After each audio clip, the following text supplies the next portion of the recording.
with pain your spirit soars and sings, though sorrow clouds your day, it's sunny skies tomorrow brings. And take my hand, let's be friends forever. And take my hand, alone no more, not ever.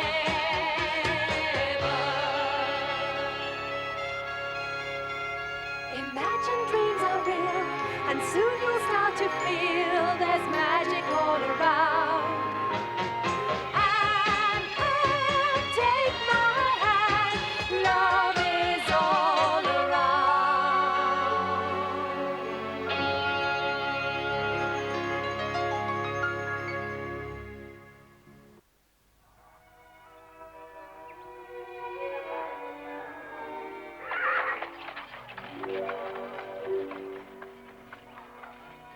Good luck, Marilla. Marilla is off to Charlottetown this morning, and she's left Anne in charge of Green Gables. Marilla is on her way to consult a well-known eye specialist who's come to spend a few weeks in Charlottetown. Marilla's eyes have been giving her trouble for quite some time now. She suffers from severe headaches and suspects these are caused by her glasses, which are prescribed by Dr. Spencer, the local physician. Marilla is sure he gave her the wrong lenses.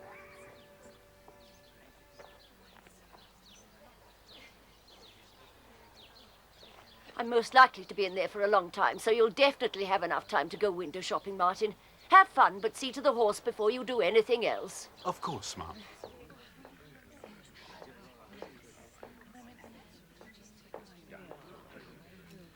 Good morning. Hello? Excuse me? But I've been referred to you by Dr. Spencer of Avonlea. Dr. Spencer? Ah, then you must be Miss Cuthbert. The doctor will see you in a moment.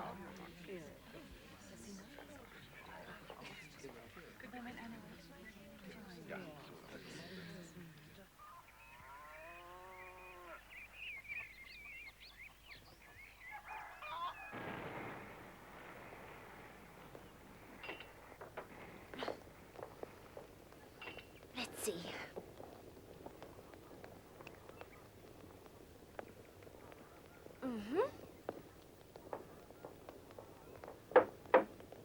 Come in. Wonderful to see you.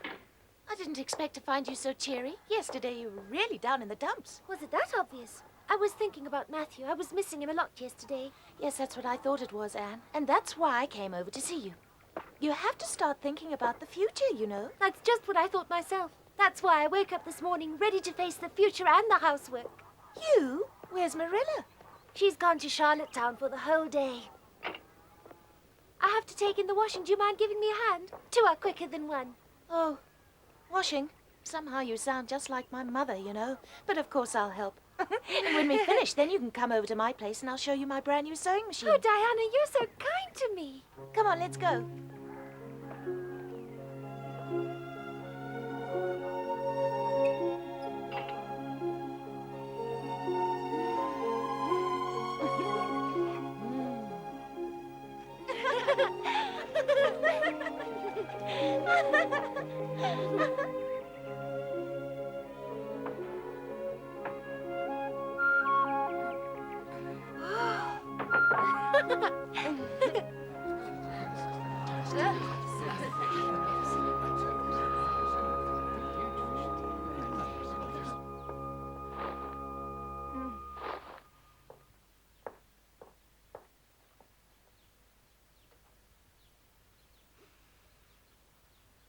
Please tell me the truth, Doctor. Unfortunately, it doesn't look too good, Miss Cuthbert. If only I'd seen you much earlier. What have I got?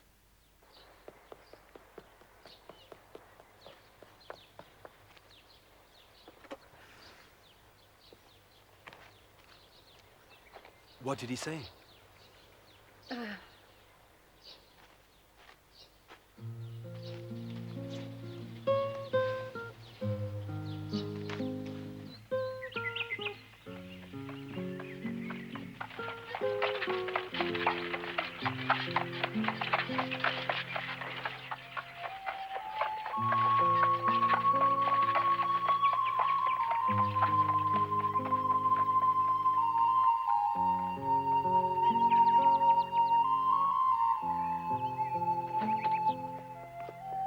Leaving already, Anne? Why don't you stay a little longer? I'd love to stay, but I have to be there when Marilla gets back from town.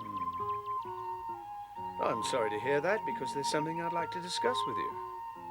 You might be a little surprised, but I'd like to lease the Cuthberts' fields and work them along with mine. Our fields? I'm thinking of investing in some modern farm machinery. Of course, machinery like that is only profitable on big acreages. Perhaps that would be the answer for you and Marilla. Leasing the land to me would bring in a very useful income. I know how difficult it must be for you, but leasing to me might make life easier. I'm so glad I finally managed to bring the subject up with you.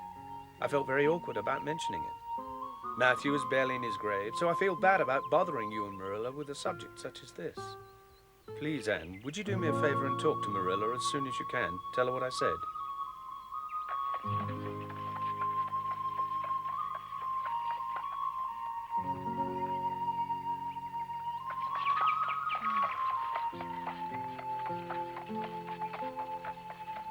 Martin, Yes? please won't you drop me off at Mrs. Lindy's place? Yes. You can carry on to Green Gables, and don't forget to let Anne know that I'm paying a visit to Mrs. Lindy. Miss Cuthbert. I shall walk home. I'll gladly wait. Tell me all about it, Marilla. I'm dying to hear everything. Was it worth your trouble seeing him? Is the doctor really as good as they say? Oh, I wouldn't know. He seemed all right, I suppose. Why do you look so depressed? Was it such a bad experience? No, not really. Now, Marilla, as long as you're here, I may as well tell you what I've had on my mind these past few weeks. I've had an idea. I'm going to tell you what I think. The best thing you could do would be to sell Green Gables. The money you get would keep you in comfort for the rest of your days. Rachel! This may come as a bit of a surprise, but after the collapse of the Abbey Bank, there's not much else you can do to ensure survival. How will you cope with the farm on your own? After the holidays, Anne will be at Redmond. Sometimes people have to be pointed in the right direction, so we'll definitely find a buyer That's for you. completely out of the question, Rachel. Green Gables is my home. I've lived in that old house throughout my entire life. I was born there, and I shall certainly die there. Yes, well, no wonder you're upset at the idea. I'm sorry I just blurted it out. Sleep on it. Take your time. Believe me, Marilla, it's not a bad idea. You could do a lot worse.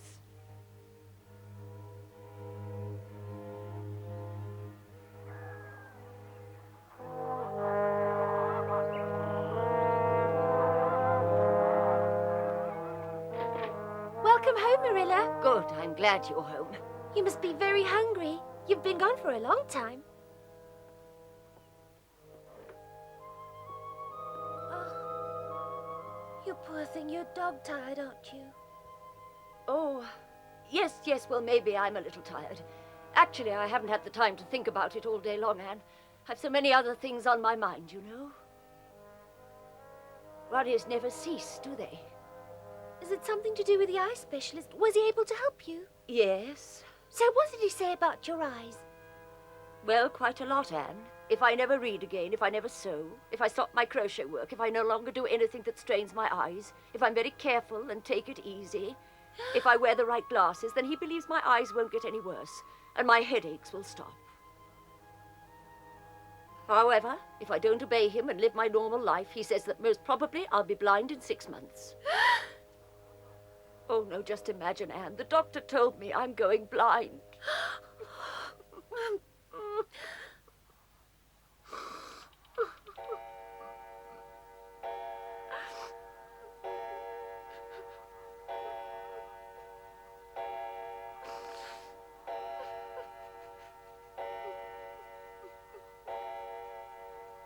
Oh, Marilla. Marilla, please try not to think about it right now. At least the doctor did offer you one ray of hope. He said you should look after yourself, so just do what he recommends. And then with your new glasses, the headaches will stop, and that's very good news. Oh, yes, he's offering me hope, all right. Hope of an existence without being able to do any of the things that make life really worth living for me, Anne. That's definitely not what I call hope. Oh, no. I may as well be dead instead of blind. There's no difference, is there? Marilla. Eden told me I'm not allowed to cry. Take care, Miss Cuthbert. Tears will injure your eyes. Oh, well. There's no use complaining. It's not the doctor's fault, is it, Anne? I'd love a cup of tea. Would you be a dear and put the kettle on? Listen, Anne, I would like you to promise me something. Whatever you want. Promise me you won't say a word to anyone. I couldn't take it if everyone came round here asking questions and feeling sorry for me, and then they'd talk about me in the streets and at their tea parties. I'd hate that. I'd absolutely hate it.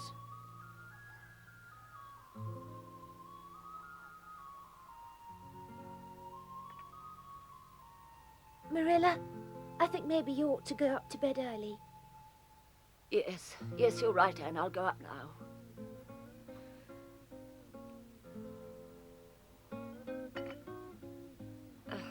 Will you do the dishes? Of course. Sleep well.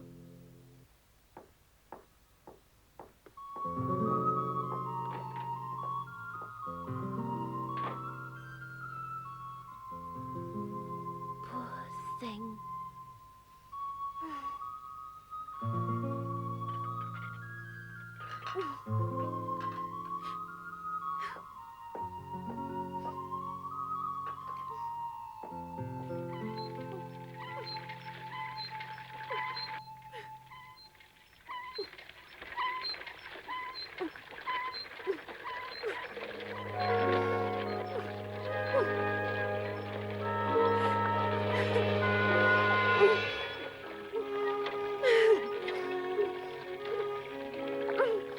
Anne feels very sad. How much things have changed so far during the holidays. Just a few weeks after being awarded the Avery Scholarship, she'd been so happy, full of hope and looking forward to the future. Now that happy time seems years in the past instead of just a few weeks.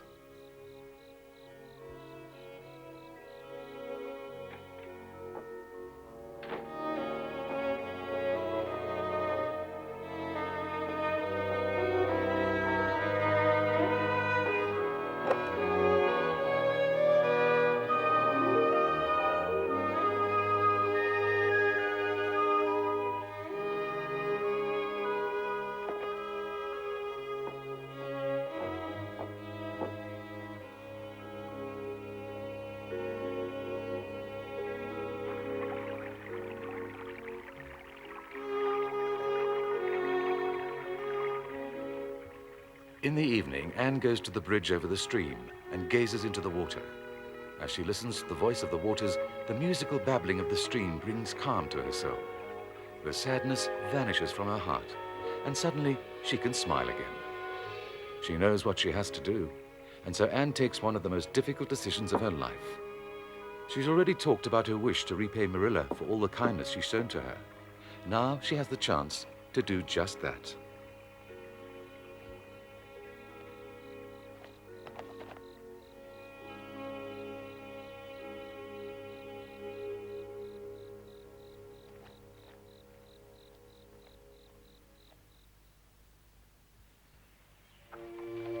Over the next few days, Anne takes every chance that comes her way to drive round the district. Anne, what a surprise. You should do this much more often. Come She in. visits her school friends and tries to forget the bad news that Marilla brought home. I've thought about the offer you made, Mr. Barry. In her thoughts, Anne asks Matthew for his advice. Meanwhile, Marilla is chatting to Rachel Lindy. Now, really you are. She's not pleased at what Rachel has to say. For Marilla, as well as for Anne, this is a strange time of life. On one hand, it feels as if everything is coming to an end. On the other, both women are more concerned than ever about what the future holds for them.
Anne knows who Marilla is talking to. He's Mr. John Sadler, a businessman from Carmody.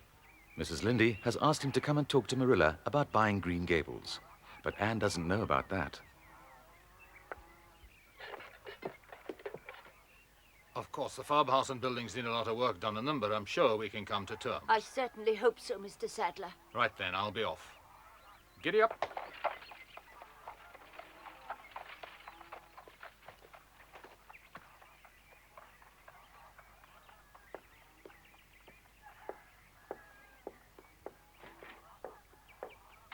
Why did Mr. Sadler come to see you, Marilla?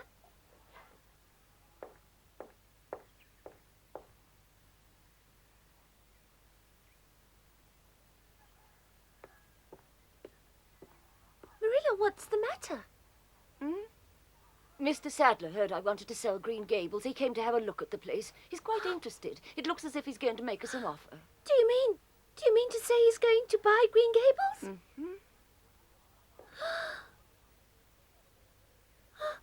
Oh, Marilla, please tell me it's not true. Please tell me it's just a joke.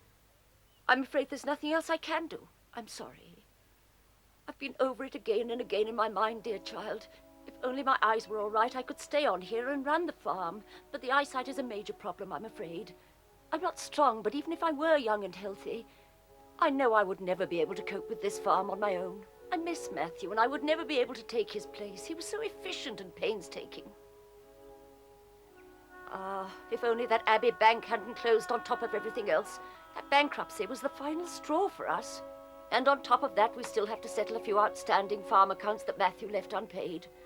Unfortunately, Green Gables won't fetch a lot of money. We don't have a huge piece of land and the buildings are old. But I'm hoping to raise enough capital to allow me to live out my days modestly. Marilla. You can't imagine how glad I am that you have the Avery Scholarship to fall back on. I can't help you financially now. I shall rent a room from Rachel Lindy. Why shouldn't I? The pair of us seem to get on well enough. But the worst thing is that I won't be able to give you a home any longer when you come home for the holidays. That hurts most of all, but we'll have to learn to live with that.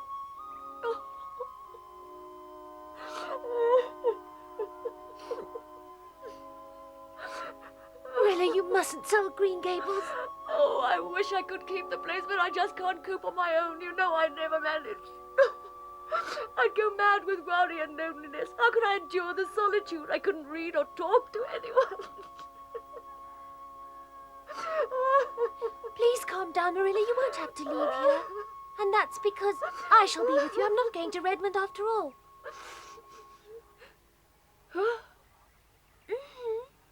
What? You've decided not to go to Redmond? Why? What's happened? What's the matter? Nothing's happened. I simply decided to stay here with you. I thought seriously about the whole thing when you came back from the eye specialist. Did you really think I would simply pack up my bags and walk out on you? You don't honestly believe that I would desert you after all you've done for me, Marilla? But Anne... No, wait. First let me explain something to you. It's a brilliant idea. Mr. Barry asked me about your fields. He wants to lease them from you during the coming year and has offered good money. And I'll become a teacher.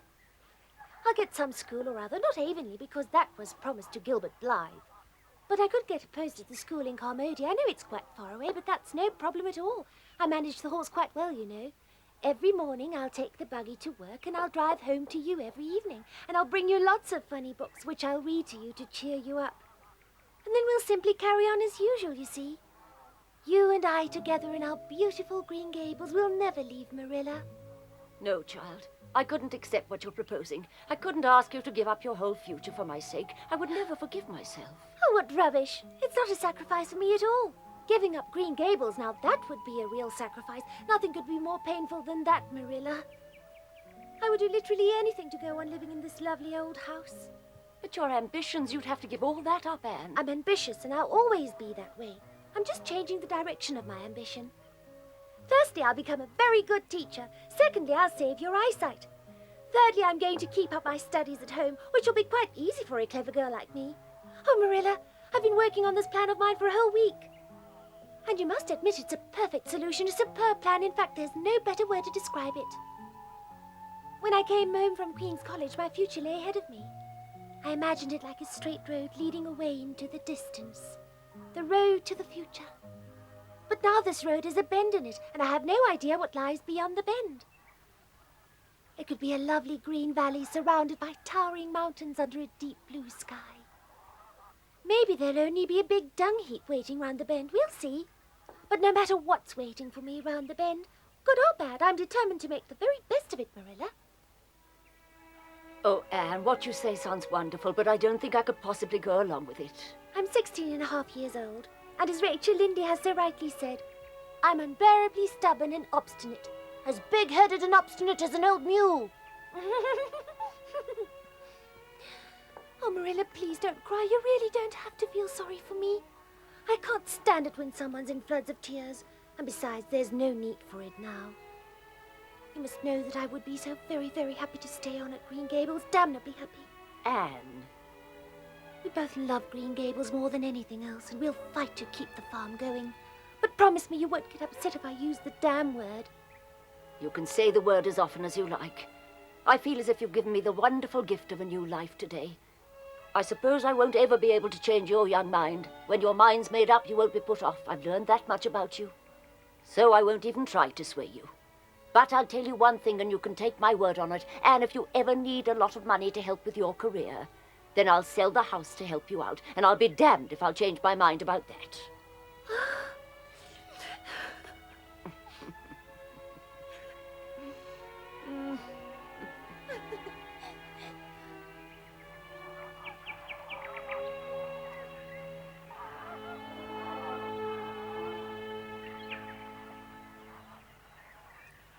Anne and Marilla understand each other perfectly. Anne is very happy about her decision to stay on at Green Gables, but there's another reason for her happiness, as you'll find out in the final episode of Anne of Green Gables.